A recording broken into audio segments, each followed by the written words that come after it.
दोस्तों, इस वर्ष चैत्र नवरात्रि की अष्टमी तिथि 29 मार्च और नवमी तिथि 30 मार्च को है। अष्टमी तिथि पर माँ दुर्गा की 8वीं शक्ति महागौरी और नवमी तिथि पर माँ सिद्धिदात्री की पूजा होती है। इन तिथियों पर बेहद शुभ योग भी बन रहे हैं, जिससे इस दिन का महत्व और भी बढ़ जाता है। दोस्तों, महानवमी 29 मार्च को रात 9:07 से 30 मार्च को रात 11:30 तक रहेगा। ऐसे में महानवमी पूजा यानी कन्या पूजन, जो लोग नवमी के दिन कन्या पूजन करते हैं 30 मार्च को करेंगे, और जो लोग महाअष्टमी के दिन कन्या पूजन करते हैं वे 29 मार्च को कन्या पूजन करवाएंगे। दोस्तों, जम्मू कश्मीर के कटरा गांव से 2 किलोमीटर की दूरी पर हंसाली गांव में माता के परम भक्त श्रीधर रहा करते थे। वे माता के परम भक्त तो थे, परंतु उन पर माता की कृपा दृष्टि पड़नी अभी बाकी थी। वे निसंतान थे।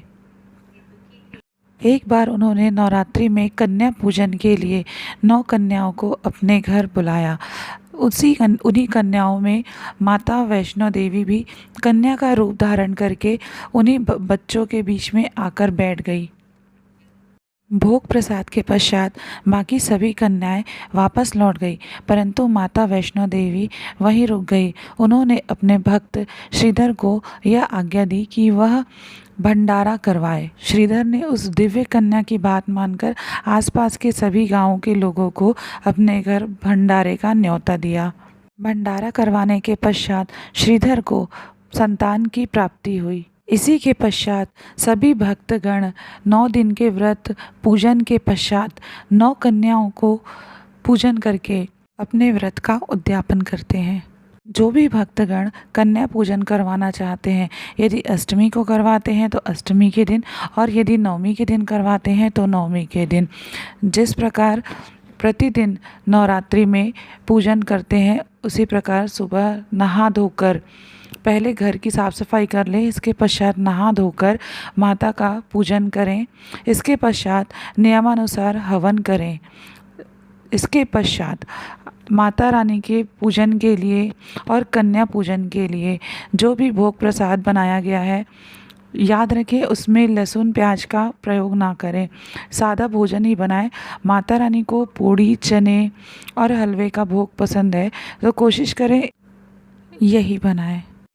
कन्या पूजन के लिए एक दिन पूर्व ही कन्याओं को न्योता देना चाहिए। कन्या पूजन में कम से कम 9 कन्याओं को कन्या पूजन करवाया जाता है, परंतु यदि आपके मोहल्ले में या जहाँ भी आप रहते हैं वहाँ कन्याएं मिलने में परेशानी होती है, तो आप इससे कम कन्याओं को भी भोजन करा सकते हैं। कन्या पूजन के लिए 2 साल से लेकर 10 साल तक की कन्याओं को और साथ ही साथ एक बालक को भोजन के लिए बुलाना चाहिए। कन्याओं को घर पर बुलाने के पश्चात उन्हें बैठने के लिए अच्छा सा आसन देना चाहिए, परंतु इसके पूर्व उनके पैर अच्छे से धुलवाएं और उसमें आलता लगवाएं। आलता या महावर आपके क्षेत्र में जो भी कहते हैं इसे, हमारे यहाँ इसे आलता ही कहा जाता है।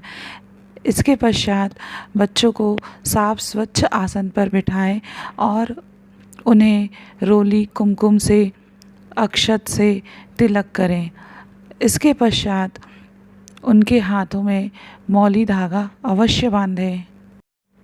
इसके पश्चात कन्या पूजन के लिए बिना लहसुन प्याज का प्रयोग किए जो सात्विक भोजन आपने बनाया है उसे सभी कन्याओं को परोसें और प्रेम से उन्हें खिलाएं।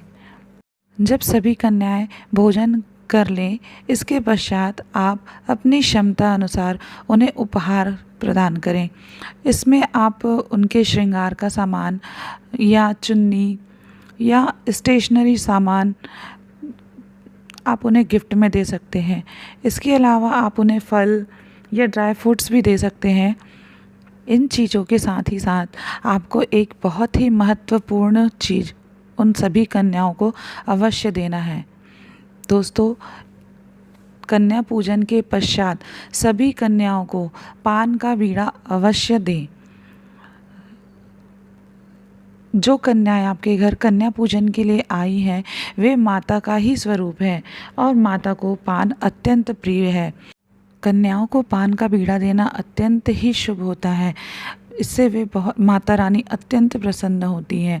इसके पश्चात आप उन कन्याओं के चरण स्पर्श करें, उनका आशीर्वाद लें।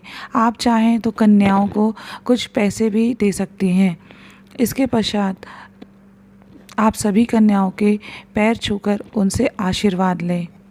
दोस्तों, इस प्रकार से 9 दिन तक माता का व्रत रख के उनका पूजन, पाठ, आरती इत्यादि करने के पश्चात, हवन इत्यादि के पश्चात कन्या पूजन के साथ आप अपने इस उपवास का समापन कर सकते हैं।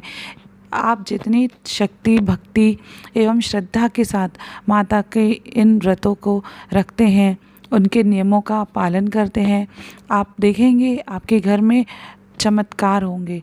आपके जो काम इतने समय से रुके हुए थे, आपको बिजनेस में जो इतने समय से नुकसान हो रहा था, वह सभी दूर हो जाएगा। आपके घर में धन धान्य अपार संपत्ति का वास होगा। यदि किसी की बुरी दृष्टि आपके घर पे हो या कोई नकारात्मक ऊर्जा आपके घर में है, वह सभी दूर होगी। आप दिन दूनी रात चौगुनी तरक्की करेंगे। इस प्रकार से माता रानी का व्रत रख के आप अपने घर में सुख, शांति, समृद्धि का वास कर सकते हैं। दोस्तों, पुरुष तो इस व्रत को अवश्य रखेंगे, परंतु कोशिश करें कि महिलाएं भी इस व्रत को अवश्य ही धारण करें, क्योंकि जिस प्रकार पुरुष बाहर से धन अर्जित करके अपने घर के सभी सदस्यों की ज़रूरतों की पूर्ति करते हैं, उसी प्रकार एक महिला का भी यह कर्तव्य होता है कि वे घर के सभी सदस्यों को धार्मिक अनुष्ठान के द्वारा, अपने अच्छे संस्कारों के द्वारा घर में सभी सदस्यों में संस्कारों का बीजारोपण करें। क्योंकि जब घर का वातावरण स्वस्थ होगा तभी एक स्वस्थ समाज की हम रचना कर सकते हैं। तो दोस्तों, लगाते रहिए माता रानी के जयकारे और माता रानी को मनाते रहिए और सभी मेरे साथ प्रेम से बोलिए, जय माता दी, जयकारा शेरों वाली दा, बोल साचे दरबार की जय। दोस्तों, मिलती हूँ आपको अगले वीडियो में। तब तक के लिए जय माता दी, राधे राधे। और साथ ही साथ मेरे चैनल को सब्सक्राइब कीजिए, इस वीडियो को लाइक कीजिए और अन्य लोगों के साथ शेयर कीजिए।